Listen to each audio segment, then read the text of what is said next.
The BS Report is a free-flowing conversation that occasionally touches on mature subjects. First of all, This is the BS Report with Bill Simmons. it might be cool, I don't know. And if it's not, I don't The care. BS Report with Bill Simmons. Bill Simmons works for ESPN. He's also named the sports guy, and he writes a comical sports column. He must be a popular dude. The BS Report. It's got a real dirty sound, like a rusty steak knife cutting through a well-aged steak. Now. Here's Bill Simmons. Welcome to the BS Report, a semi-sunny Thursday here in Southern California. We have an NBA player on the Subway Fresh Take hotline. Right now there is no NBA. They're in a lockout. Nobody's playing. They may not be playing for a while, but that doesn't mean we can't talk to Tyson Chandler from the Dallas Mavericks, who is a champion as of about a month and a half ago, and now he's not playing. Let's see what he's up to. Tyson Chandler, what's happening? What you doing during the lockout? Just spending some time with my family. Just started training a week ago. Just really enjoying the time off. Is it weird to be a free agent and not know what the salary cap structure is, when the league's coming back, where you're going to play, all that stuff?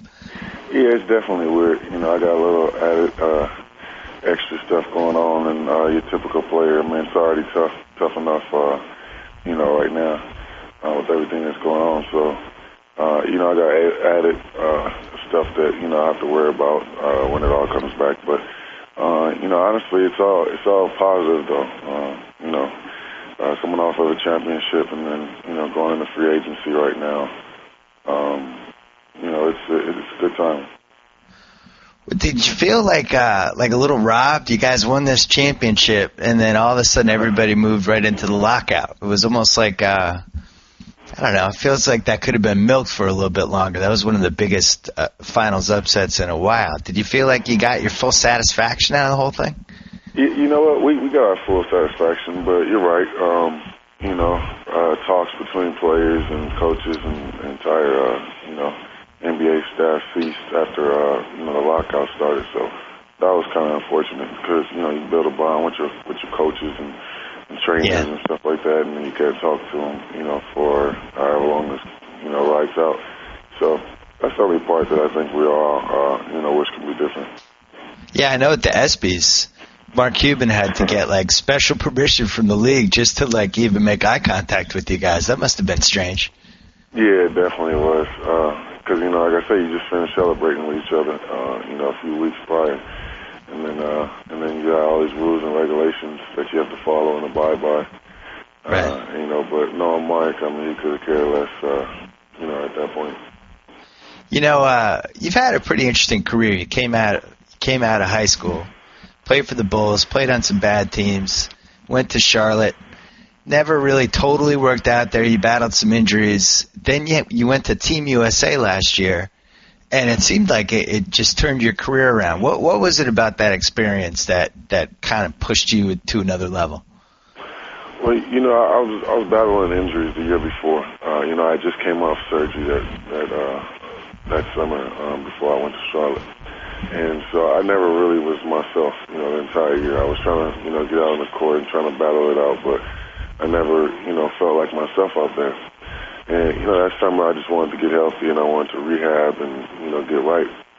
And in that process, Mr. Colangelo and Coach K called me up and asked me how was I feeling. I told them, I was healthy, and they told me if you feel good, we want you to come out and be a part of the USA team.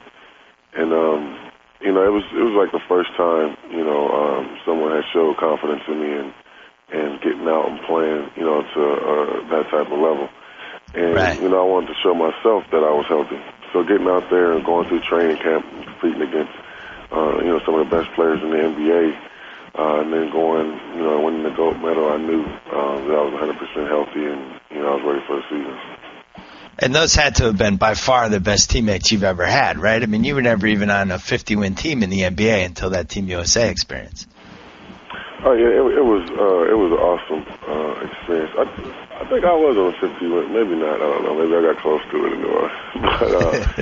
I mean, it was incredible. I mean, 'cause, you know, they pretty much handpick guys for Team USA, and they want good guys with you know, great character, and I mean, they couldn't have picked a better team. You know, with the young guys that we had, everybody was unselfish. It was an amazing experience. We all, you know, bonded greatly, and spent a lot of time with each other, playing video games, laughing, cracking jokes. We literally did everything together that entire stint. So it was an amazing experience. And it seemed like it wasn't just for you, but that whole experience had a dramatic effect on some of these guys, like Westbrook, Kevin Love, Durant. I'm forgetting, there was like two others that just made a career jump. But did you feel like coming out of that whole thing, like that was going to happen to other guys just other than you? Yeah, I really did. I mean, because if you look at the history of USA basketball, you can go back a couple of years ago when Chris Paul did it for his first time, you know, even, you know, LeBron, D-Wade, Melo, they always had great years afterwards. I think what it does is it puts you in a situation that you couldn't even plan out or ask for, being that in the summertime normally you work out and you train with your trainer, and maybe you can get a couple one-on-one games or, you know, some run with some other league guys, but you're training with the best of the best. You're getting coached by the best of the best, and you're competing every day, you know, with the top NBA players in the world.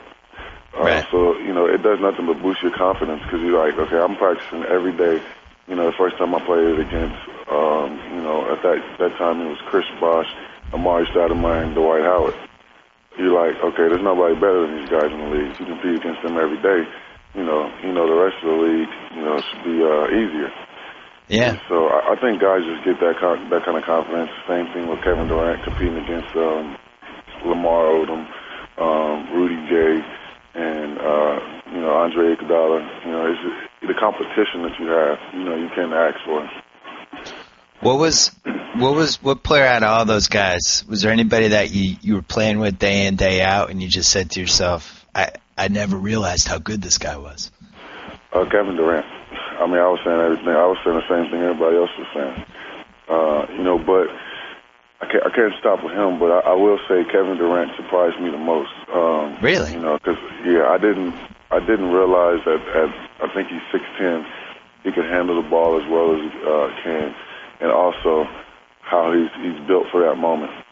You know, I thought he was a great scorer. You know, I watched him when he was in college. I watched him in high school coming up. I always thought he was a great scorer. I always thought he was a little light. But, I mean, he proved everything that I doubted about him wrong and showed me more. And then I got a chance to just be around him and understand who he is.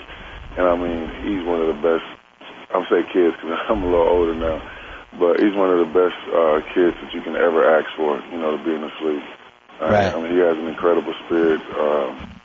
He just wants to play the game. He's not worried about anything else, not worried about the accolades. He just literally loves the game of basketball. And then I'll go on to Derrick Rose and Westbrook. I didn't realize how athletic those two dudes were. You know, they're able to cover so much ground. And, you know, I admired watching them every day in practice. I mean, those two competing against each other was an amazing show. Both of them could be, you know, NFL running backs. Right. I was going to say those are probably two of the best athletes in any sport.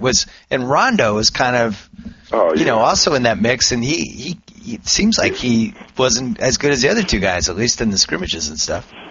Well, I mean, he brought something different to the table. I think everybody, you know, brought something different, and Rondo has a knack for controlling a team, putting defensive pressure on guys. Rondo's not the type of guy that's going to stand out in a pickup game. You know, Derrick Rose and Westbrook are pickup game type players. Like they'll and wow you, and so is Kevin Durant. Kevin Love isn't going to wow you in a pickup game. You know, so I think the mixture of guys. Neither will I. I wouldn't necessarily wow you unless, you know, I catch a couple of lobs or something like that. Yeah. But I think certain mixture which they found works great. You know, you get those guys that you know, have that explosion of athleticism and take over a game, and you get other guys that can control a game, you know, that doesn't necessarily, you know, show up like a guy like Rondo. But, I mean, it was amazing watching those guys every day and in practice. You had Gordon, you had Steph Curry, you had Rondo, you had Derrick Rose, Russell Westbrook, Chauncey Billups. I mean, you couldn't ask for a better cast. I just enjoyed watching them compete against one another. Right. Was it bittersweet for you because you had a trade? You were headed to Oklahoma City and it got voided. They didn't like your physical. You could have basically been the mentor for Durant and Westbrook the last couple of years, right? Yeah. I thought about it when I was out there. Because I thought about things that they needed going forward. Just things that you can't teach without experience. And that's a young crew, and they got all the potential in the world. But like I told them after our series in the Western Conference Finals, you're gonna have to take your lumps. But I told them, you guys just stick together. Right. And there's things that obviously if I was there that I could have showed them, but I think everything happens for a reason, and they're gonna have their turn. And obviously I'm happy where I ended up, because I was able to win an NBA championship. Do you feel like, you need a little bit of a hierarchy with these things? Like for Dallas, Dirk was clearly the guy that you went to. Everybody knew that. Everybody else fell into place. With Durant and Westbrook is almost too good to be just a second guy. Do you feel like that's ever going to totally work itself out? I think it will. Because I think right now, being young, but I'm not going to say they're finding themselves in their league. It's hard to say that because, they're great. They're incredible. I mean, they're at the top of our league, so it's hard to say they're finding themselves, but they are. And they're understanding how they can play with one another. And I feel like, please don't get me wrong with this comparison because I'm definitely not comparing to, you can't compare the two, but with Michael Jordan and Scottie Pippen. I mean, Scottie Pippen was all world, but he found out how to play with, the greatest of all time. And I feel like Russell Westbrook is going to do the same thing. He's going to figure out, how they can play with one another. Same thing with KD. He's going to learn how he can play with Russ, and they play well together. Obviously, now they made it to the finals, but it can only get better. And I feel like they'll figure it out. And once they do, it'll almost be unstoppable because KD won't have to carry the game all the time. Russ will be able to help him in moments. And then they'll pick their spots where Russ will start learning, okay, now it's KD's show. Now it's time to go to him. I'm going to lean on him every time down the floor. And then I'll work off of that. But it's just playing with each other and learning each other and understanding each other. And I think the future is bright. Russell is one of the best guards in the league, and KD is one of the best players in that league. So, it's definitely going to work out for him. You said you saw those guys and you thought about what you could have brought to them when you got to Dallas. Obviously, they had some voids, too. Defensive presence in the middle, a little bit of leadership, a little bit of toughness. Did you sense that stuff right away? Yeah. You talking about Dallas? Yeah, Dallas. Yeah, definitely. So the moment the trade went through, and I knew I was, going to Dallas, I knew what I had to bring to the team in order for the team to be successful, especially coming off of the USA team and experiencing that locker room and understanding what it takes to win and the approach that you have to win every day. I mean, Coach K is amazing in teaching, and just getting the feel from him, and then being able to be around previous champions like Chauncey Billups and Lamar Odom. I was just learning to those guys what they talked about in meetings, just sitting at lunch, having conversation and asking them questions about their runs and what it took. And I just really wanted to bring that back to my team. It was a situation where I knew I was going to a team that had the potential to win an NBA championship. It was just about putting the right things together and making that run. Some guys will never be on a team where they can't even have realistic hopes of winning a championship. And I knew with this team we definitely had great expectations, and it was realistic that we can win one. And so I just wanted to bring a certain amount of focus, every day in the practice and the meetings and the games and the weight room. No matter what we was doing, I just wanted to bring a different focus. I heard Brendan Haywood say in an interview after you guys won the title that he went into his Dallas experience thinking that Dirk was a little bit soft. And once he started playing with him, he realized, like, oh, it's the opposite. This guy's actually one of the toughest guys I've ever played with. Did you go through that same experience with Dirk? Yeah, you know, I didn't go in feeling any kind of way about him, except for that he was one of the best players that I've ever played against. I felt like, you know, with him, it was never. I'm not going to say it was never necessarily his fault. You know, you can't blame him for. I mean, he's averaging 30 in playoff series and you know 20 something, and you can't call him soft. A guy that's, you know, carrying the torch like that, I blame it on other guys around him. You know, if you're gonna have your guys scoring like that, it's somebody else's job to pick up that other slack, whether it be someone being the tough guy, someone, you know, doing the dirty work, someone, you know, he shouldn't have to do everything. He can't give you 30 points and 10 rebounds and then also be Dwight Howard.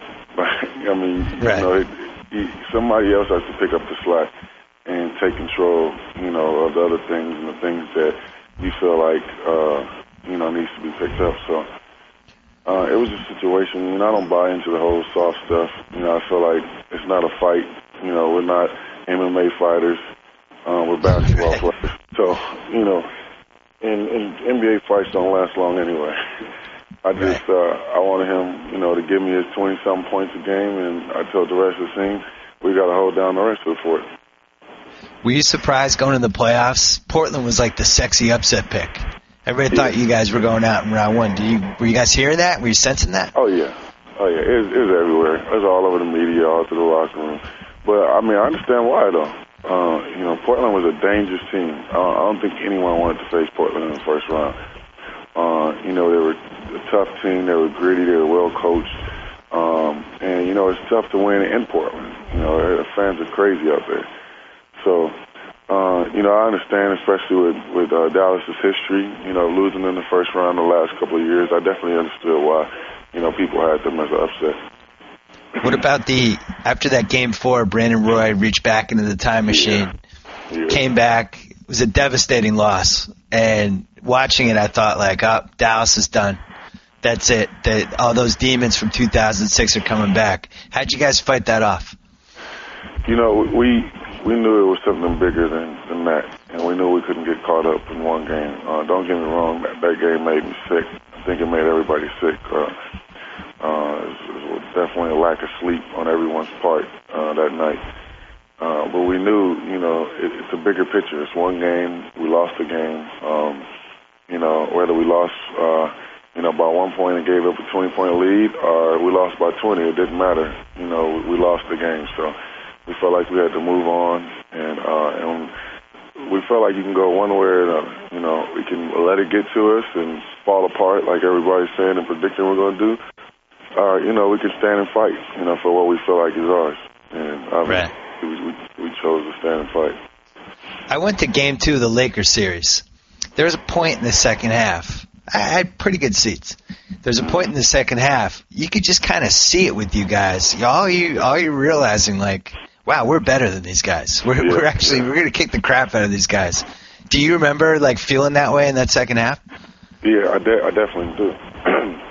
I felt like in Game 1, I felt like we felt that way. It almost felt that way in every series.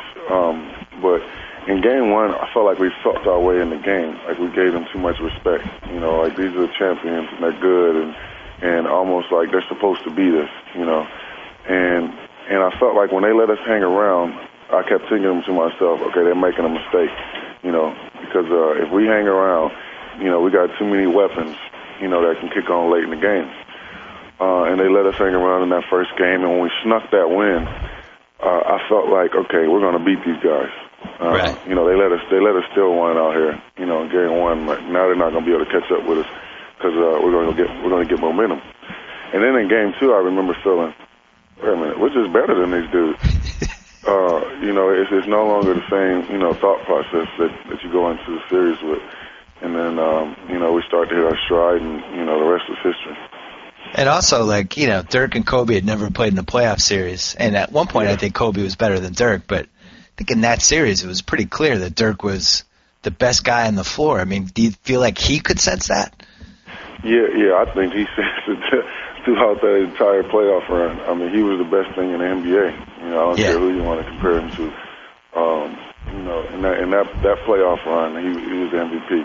And I really honestly feel like had he not hurt his knee in the middle of the season, we would have had the best record, if not, you know, be a game or two off of San Antonio, and he would have been MVP. He had an amazing year, and in the playoffs he was possessed. You know, it was no stopping him. He was obviously the best player in the NBA. And like I said before, we knew if we can keep the game close, he was going to carry us through the rest. You know, everybody felt like, okay, let's do our part, and this guy is not letting us lose. In the finals, you started out slow. Game 2, Wade hits the 3 in front of the bench. They're up by like 15, keeps his hand up, doesn't move, kind of walks away. All Miami's bench is laughing. I was watching it at the time going, whoa, that's like a total FU to Dallas. I wonder how they're going to respond. Tell me what happened in that huddle after that 3. You know, it was quiet in the huddle. I mean, that got under everybody's skin. It got everybody's blood boiling. And then I remember Jason Terry saying, he said something in that huddle that just brought a focus to everybody. He said, I can't remember, but it was basically like, nah, like they ain't punking us like this. No, that's what he said. He said nobody likes to show off. That's what he said in the huddle. He said it was quiet and everybody, you know, was just like intent. He said nobody likes to show off. And then we walked to the floor, and that was it. Like it turned from there. Were you? I don't know what to make of that Miami performance because it seemed like they were one type of team when they were up 10. Yeah. But then in a tight game, it just seems like you guys could just get to them. Did you sense like, you know, they had that weird Wade, LeBron, who's in charge, who's the best guy thing, and it seemed like it would just manifest themselves in those close games. Could you guys sense just that they just weren't very cohesive in those big moments? Yeah, we always felt like if we could score, I think our goal was if you could score 90 points or over 87 or something like that, you could beat them because we felt like they were a team of runs, but we felt like they couldn't keep up with waves. If we were able to put on, you know, a big scoring night with their 3, we felt like their 3 couldn't keep up with our team as far as putting on points. And they when they get out and they run and they're dunking and they're getting steals, I mean, there's no beating them. I mean, they're too athletic, they're too fast, and they finish, you know, better than anybody else in the league on the other end. So we felt like we had to cut our turnovers down, which, you know, the first couple of games we were shooting ourselves in the foot. We felt like we had to keep our turnovers down and not give them easy baskets and make them play in a half-court set. You know, because we felt like, okay, now then they have to play basketball. You know, they'll have to get in sets and they'll have to, you know, pick and choose who they want to you know, run the show at that point. So you know, we cut down our turnovers. We got it in a half-court set, and we felt like, okay, this is our game. Like we can play this team game. You know, and they're gonna have trouble, you know, running sets and you know, keeping up with us. And LeBron had been on a hot streak of making 3s. Both of those guys were making them, actually. And then, you know, eventually that cooled off. And it seemed, tell me if I'm right here, it seemed like your game plan was just, all right, every time LeBron tries to get to the rim, just cut him off. He's going to get frustrated. He's going to start shooting jumpers. Is that what you guys were thinking? Definitely so. You know, we know there's no containing him if you let him get to the basket. I mean, he's the biggest, strongest, most athletic guy in the league. You know, his position. So, you know, there's no one guy that can contain him. What we wanted to do was, you know, the moment we saw him going into his moves was cut off every lane. And then you can only do that in the half-court set, and that's why we said, okay, we got to make him, you know, play half-court basketball. You know, and then we felt like, okay, we keep him out of the paint, we turn him into a jump shooting team. Now we're able to fast break, you know, and we're able to get out and transition. So, you know, that was definitely one of the keys to the series is making them settle for jump shots And we also wanted to take other guys out of rhythm that way. We felt like if they're in a half-court set and one person has the ball, then the other person, is or the other two are, going to cool off. And, in certain games that worked for us. It seemed like, especially in Game 4, I thought Wade was incredible. He just on both ends. I mean, he was just a man amongst boys. And LeBron never really totally caught up to him. And actually, it seemed like Wade was getting ticked off about it. You could kind of see he was seething. Could you sense that when you were on the court there? I couldn't tell, honestly, how they were feeling amongst each other. But what I could tell is that, Dwayne Wade was killing us. I told him after the series was over, I have a different respect for him. He took over games, and if it wasn't for him, a lot of games would have been close. He was just like unstoppable. Like you said, on both ends. He blocked my shot a couple times. He got some steals, and he hit jump shots at the right time. Like it was like he was matching every punch that he was throwing at him. And I definitely have a different respect for him after that series. At what point did you guys realize you were probably going to win this thing? I honestly felt that way after Game 1. Really? Even though they beat us, I felt the same way in that Lakers series. I felt like we're not playing our best basketball, and these guys are not better than us. They're not a better team. I felt individually they were better than us at positions, but I felt team-wise they're not a better team, and I felt like they cannot handle all five guys, all five of us, playing as individuals at moments. And I felt like they won't be able to handle our waves. They won't be able to handle our guys coming off the bench, putting a spark when they have to play their guys at 40-something minutes a game. I felt like it would be too much for them. But I felt like we were letting them off the hook, coast and pick their moments. Because they play so many minutes, they have to pick their spots, and I felt like we had to put pressure on them all 48 minutes, and then we'll be able to prevail. Eventually, we'll be able to break them. Late in the games, they'll get tired. But I felt like we let them off the hook. The first game, we didn't put enough pressure on them, and I felt like as soon as we can turn that tide and put pressure on them, and put them behind the 8 ball, then we'll see, really, what they're made of. But I feel like nobody had pressured them throughout the playoffs. And you guys also had something I would call the nobody believes in us theory. Because nobody thought you were going to win the finals. Everybody thought Miami was going to win the finals. That actually kind of works in your favor a little bit, right? Yeah, definitely so, because it puts all the pressure on them. Even though you're playing for the NBA championship, so I mean it's all up for stake. It adds a little more pressure to them. Yeah. They were picked. Everybody watched them come together. Everybody scrutinized them throughout the entire year. And then when it comes to the finals, it was no different. So it's like using that to your advantage, especially in crunch time. Making them feel the pressure, and that's what I mean by. You got to put pressure on nobody. I feel like nobody put pressure on throughout the playoff run, and they never felt any pressure. It's easy to shoot jump shots and throw lobs and dunk on fast breaks. But it's a little tougher when you got to get in the set and it's crunch time. Walk me through the 24 hours after you won. Did you sleep? No, very little sleep. We won. We celebrated on the floor, which is like an out-of-body experience. I'm from LA, so I just remember watching the Lakers win all the time, and watching Shaq and Kobe, and in recent years, watching Kobe, with Powell and Lamar and Bynum and those guys celebrate. And it's always been tough for me to watch that because as an NBA player, you want to experience that. And it's when we were standing on stage, I just kept thinking like, this is the moment, and this is what I watched, my entire life, and I'm finally able to experience it.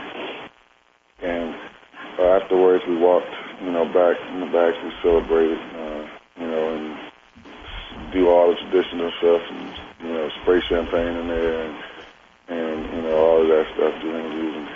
And after that, I had to have a moment, where I kind of, I went outside, my family was out in the hallway, and I just kind of sat down up against the wall and, talking to my parents, and couldn't believe that it actually happened. Right. It's like you take that moment in, and it's just so surreal.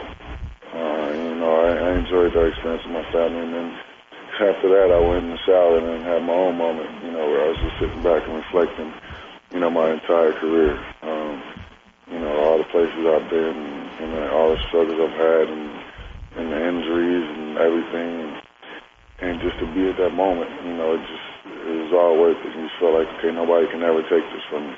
No matter what your career does, you'll always be a champion. I didn't even. I forgot you were a Laker fan. Yeah. Growing up, You swept the Lakers. You swept your team. Yeah, it felt great. that was one of the best moments. And then the next, 24 hours, not getting anywhere. I didn't even really want to, a lot of my teammates went out and celebrated, TMZ photos and all that of it. I didn't. I went out and I went to the club literally for maybe 10 minutes, and I was just like, I'd rather just kind of be alone with my family and, just feel this moment. And so the rest of the night I just kind of spent with my family, just dazing off, and just thinking about the past. And then the parade was amazing. So many fans came out and supported. The entire city waited for that moment for, so many years. And, that was my 24 hours, and then all of the media hit after that. Yeah, you did a few of them, too. You came right out of high school during that stretch when high schoolers were just coming out every year after year after year, and they finally did the 1 year out rule.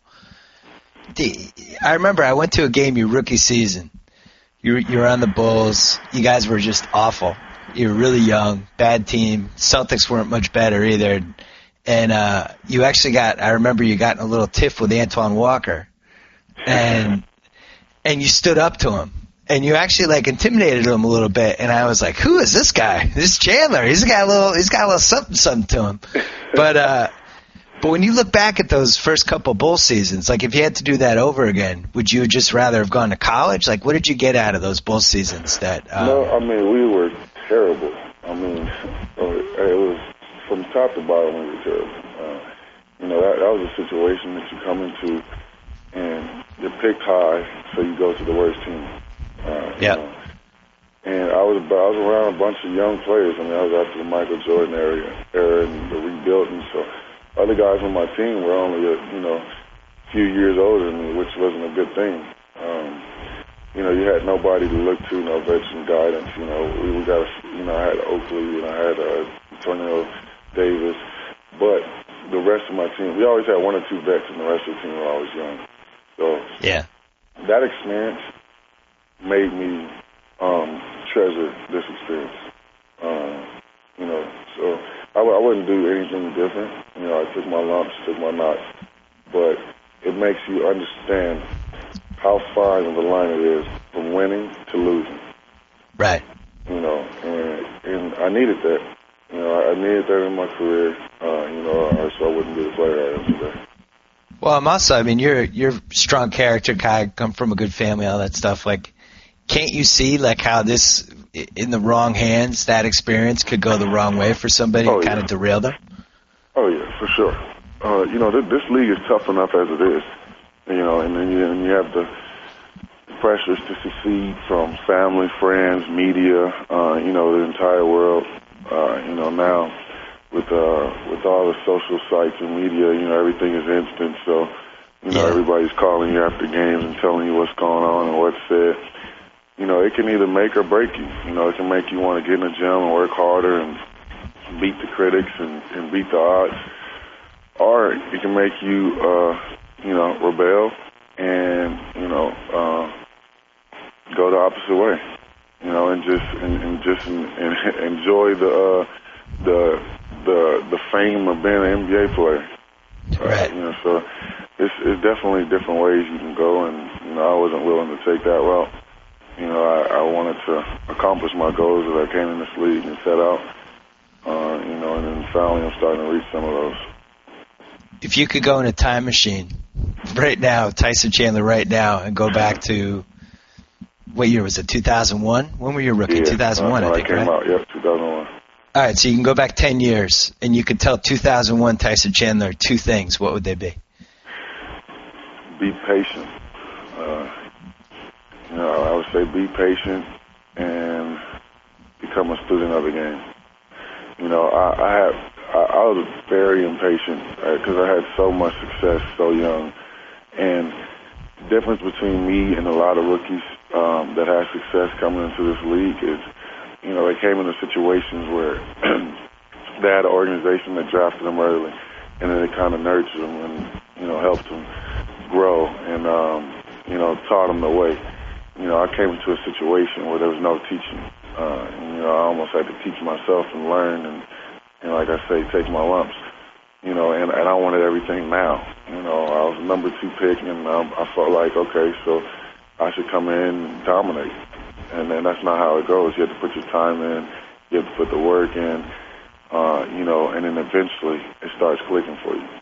But because I was impatient, I would get frustrated, you know, with my work. You know, I'm like, I'm putting in the work, why isn't it paying off? But no, it's not just one summer of work. It's not just a few practices afterwards shooting. It's a lifestyle that you have to create, you know, in order to be successful. And I wish I could go back and tell myself that, you know, 10 years ago. Are you sad that, I mean, Eddie Curry made money, obviously, but that's the guy you came into that draft with, and, you know, the last few years he's basically been out of the league. He's getting paid, but he's not playing. What do you think should have gone differently with that? Or how could that have turned out in a better way, in your opinion?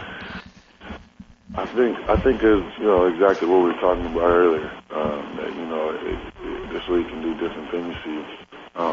You know, I still feel like he has the potential to be, you know, one of the top big guys in this league.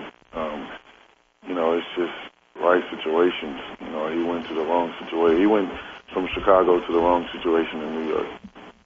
You know, in that time, it was a time where players were in and out, you know, and they were trying to figure out what direction the Knicks were going in. And, you know, he had a tough stint there. Not making excuses for him in any kind of way. You know, it's just, it is what it is.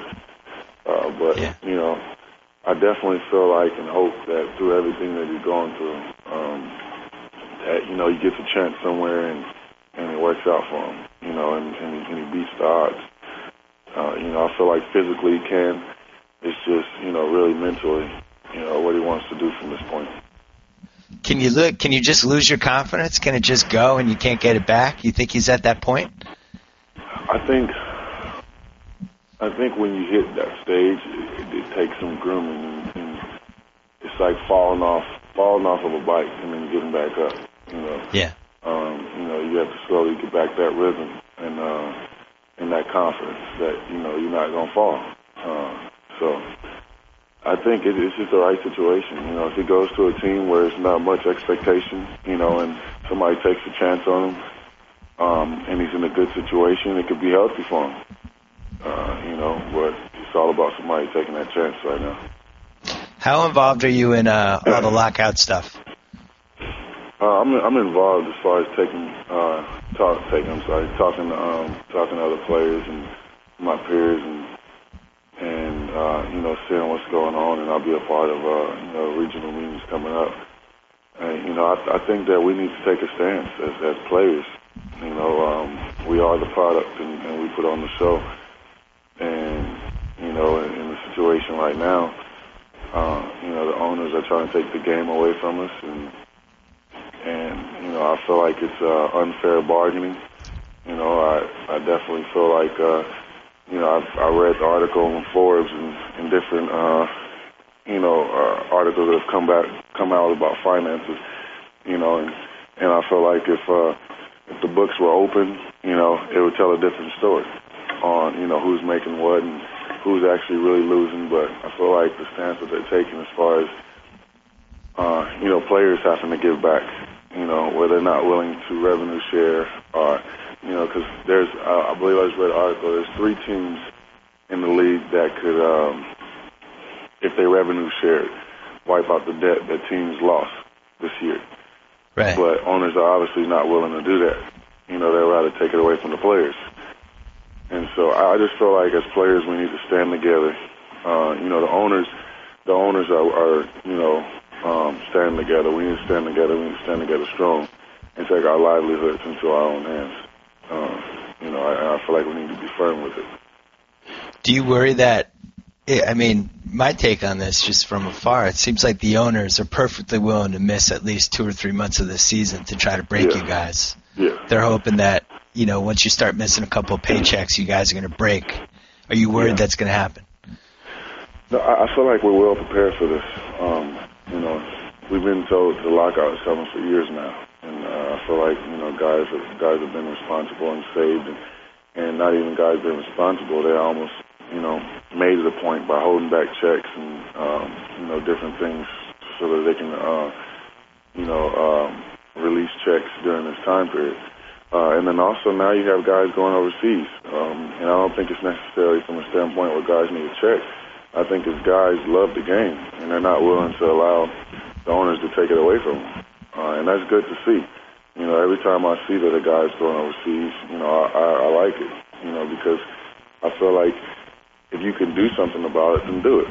You know, and guys going overseas, and earning, you know, a paycheck and also still playing the game that they love, you know, it shows that there's other avenues, you know, so we can't allow them to say, okay, well, let's see what they do after months without a check, after a year without a check, or whatever the case may be. It's okay, just like any other employee, you can go out and find work. So, you know, that's what we need to do in the time being until, you know, they come to their senses. You aren't going to do that, are you? You know, I thought about it. You know, the only reason why I haven't took that step is because I played a lot of games last summer with the USA team. Then went through a full season this year, and you know, reached the NBA championship. I felt like I need a little rest. You know, but if it starts getting deep, you know, I definitely don't think of different avenues. You know, obviously to keep myself in shape, and